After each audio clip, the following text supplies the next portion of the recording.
جس محبوب سے محبت کرتا ہے، جس محبوب کا عشق اس کے دل میں سمایا ہوا ہے، حسن اور تقاضا یہ ہے کہ اس کا محبوب جس طرح چاہتا ہے وہ بندہ ویسا ہی بنے۔ حضور کے سارے صحابہ حضور سے بڑی محبت کرتے تھے، لیکن حضرت ثوبان رضی اللہ تعالی عنہ انہیں بڑی شدت کے ساتھ محبت تھی، اس لیے کہ یہ حضور کے آزاد کردہ غلام تھا۔ میرے آقا سے بڑی محبت کرتے تھے۔ ایک دن آئے حضور کے بارگاہ میں، رنگ اڑا ہوا ہے، میرے مصطفیٰ جان رحمت صلی اللہ علیہ وآلہ وسلم، آپ نے جب غلام کی طرف دیکھا فرمایا کہ میرے غلام کیا ہے، تیرا رنگ بدلا ہوا ہے، اڑا ہوا ہے، طبیعت تو ٹھیک ہے؟ عرض کیا آقا میرا جو یہ رنگ اڑا ہوا ہے، بدلا ہوا ہے، اس کی وجہ کوئی بیماری نہیں ہے، کوئی مال و دولت کی وجہ نہیں ہے، کوئی اولاد کی وجہ نہیں ہے۔ فرمایا تو پھر وجہ کون سی ہے؟ عرض کرتے ہیں آقا وجہ یہ ہے کہ میں آپ سے محبت کرتا ہوں، مجھے شدت کے ساتھ حضور آپ سے محبت ہے، اور میرا عشق، میری محبت، میرا ایمان جب بھی مجھے مجبور کرتا ہے، کبھی بار تیری بارگاہ میں آ کر تیرا رخ اور تیرا چہرہ دیکھتا ہوں تو مجھے سکون نصیب ہو جاتا ہے۔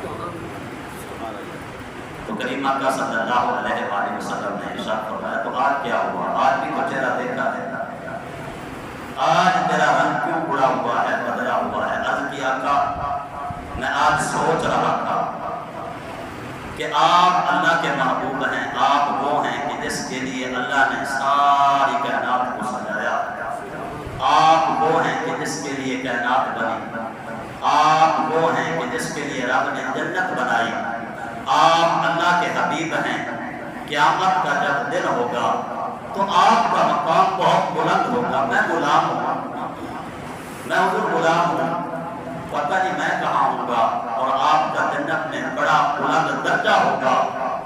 حضور میرا رنگ اس وجہ سے بدلا ہوا ہے کہ یہاں تو جب طلب ہوتی ہے، عشق مجلتا ہے، عشق تقاضا کرتا ہے، اور محبت جب مجبور کرتی ہے، حضور آپ کی بارگاہ میں آ کر آپ کا چہرہ دیکھ لیتا ہوں، لیکن میں قیامت کا وہ منظر اور قیامت کی وہ سوچ سوچ کر میرا رنگ بدلا ہوا ہے، اڑا ہوا ہے۔ آپ اللہ کے حبیب، جنت میں آپ کا بلند درجہ ہوگا، آپ کے درجے کو کون پہنچ سکتا ہے؟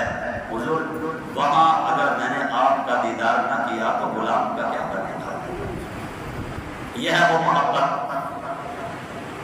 حضور کی بارگاہ میں غلام اپنی داستان سنا رہا ہے، اپنی عشق اور محبت کی مچلتی ہوئی کہانی حضور کی بارگاہ میں بیان کر رہا ہے، اور یہ وہ حقیقت ہے جس کو حضور کے سامنے بیان کیا جا رہا ہے۔ حضور سن رہے ہیں اپنے غلام کی حقیقت کو، حضور حضرت ثوبان کے چہرے کو بھی دیکھ رہے ہیں، ان کے چہرے کا جو عالم ہے وہ بھی دیکھ رہے ہیں، اور محبت جو ان کے دل میں مچل رہی تھی اس کو بھی دیکھ رہے ہیں۔